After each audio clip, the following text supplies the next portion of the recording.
প্রকৃতির প্রেমী যদি না হও তোমরা, তাহলে পর্যটক হতে পারবো না। শহীদুল ইসলাম, যার জন্য আজকে আমরা গর্ব করতে পারি। যারা পর্যটক, আপনারা তো এই ডিপার্টমেন্টের ছাত্র, আপনাদের চিন্তা চেতনাটা তো আরো একটু গভীর হতে হবে এবং আরো সৃষ্টিশীল হতে হবে।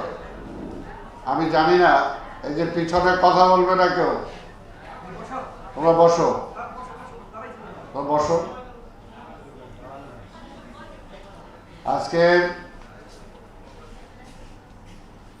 তোমরা কয়জন লালবাগের কেল্লা দেখেছো আমি জানি না। সবাই দেখছো?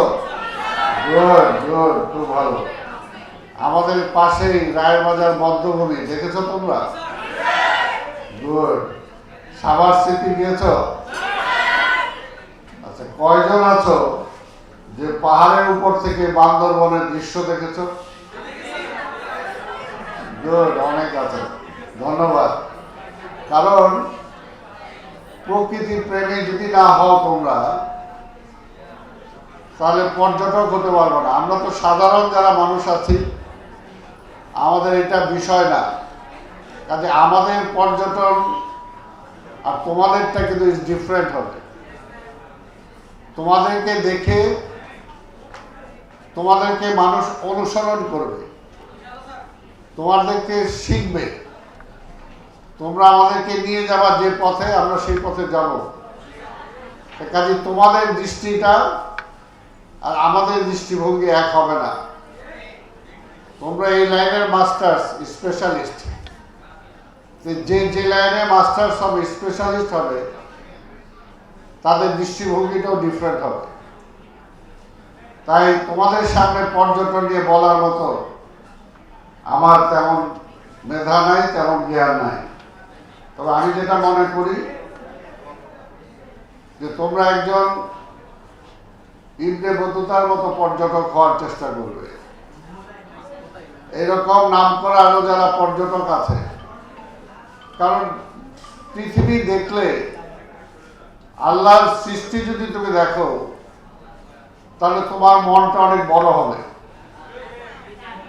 এবং সারা বাংলাদেশ তোমরা দেখেছো কিনা আমি জানি না, সেটা আমি প্রশ্ন করি নাই। দেশ যে দেখবে নিজের নদী, নিজের হাওর, নিজের পাহাড়। আমার তো মনে হয়েছে যে বান্দরবান যখন আমি গিয়েছি, যে পৃথিবীর বহু দেশ আমি দেখেছি, কিন্তু আমার কাছে বান্দরবান সবচেয়ে ভালো লেগেছে, সবচেয়ে ভালো লেগেছে। এই কারণ যারা পর্যটক হবে এই শিল্পের সাথে, এটা কিন্তু আমি মনে করি একটা শিল্প, এটার সাথে যারা জড়িত থাকবে তাদের মনটা উদার হবে, অনেক বড় হবে। কারণ পৃথিবী দেখলে মন বড় হতেই হবে। আল্লাহর সৃষ্টি এত সুন্দর, এত ভালো, যে আমার মন ভালো হওয়া ছাড়া পারে না। আমরা দেখেছি যারা নৌবাহিনীতে চাকরি করে, বিশ্বের সব, হয়তো তারা সমস্ত সমুদ্র তারা দেখেছে, ভ্রমণ করেছে, তাদের মন খুব দুর্বল হয়।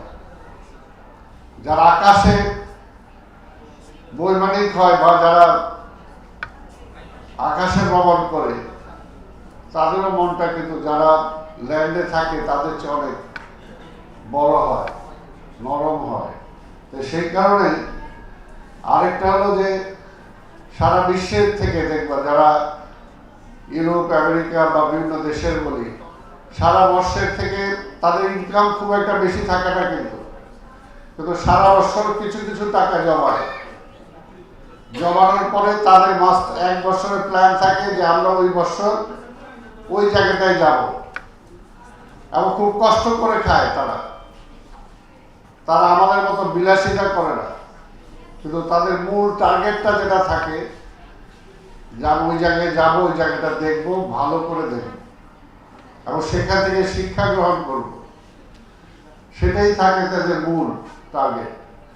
আরেকটা যেটা, সেটা হলো যারা পর্যটনের সাথে জড়িত থাকে, এরা কিন্তু আনঅফিসিয়াল আমাদের দেশের অ্যাম্বাসেডর হয়ে যায়, একটা দেশকে রিপ্রেজেন্ট করে, সরকারিভাবে না হলেও বেসরকারিভাবে সে দেশকে রিপ্রেজেন্ট করে।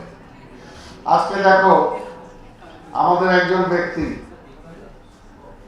আমাদের ফটো সাংবাদিক শহীদুল ইসলাম, যার জন্য আজকে আমরা গর্ব করতে পারি যে যিনি আজকে গাজাতে গিয়েছেন এবং সেখানে আমাদের বাংলাদেশকে সে রিপ্রেজেন্ট করেছে। অন্তত আমরা সবাই একটা করতালি দেই তাকে, আর কিছু না পারি।